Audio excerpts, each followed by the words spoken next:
Hello, my friend. On many Suzuki motorcycles, code C41 is related to the fuel pump relay circuit. This does not automatically mean the fuel pump is bad. The computer may be detecting a power supply issue, an open circuit, a short circuit, or a problem with the relay itself. That's why the first thing we check at the shop is the relay and its connector.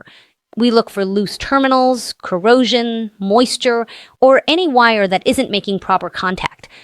Some customers report that when they turn the key, they no longer hear the fuel pump's usual humming sound, and that can give us an important clue. If the connector looks good, we check the relay's operation and power supply. A faulty relay can prevent the pump from receiving power even when the fuel pump itself is perfectly fine.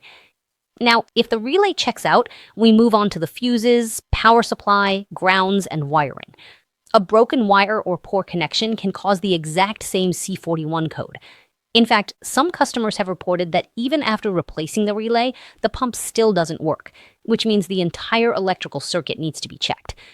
Here at the shop, we use the motorcycle's specific wiring diagram and check for continuity and voltage.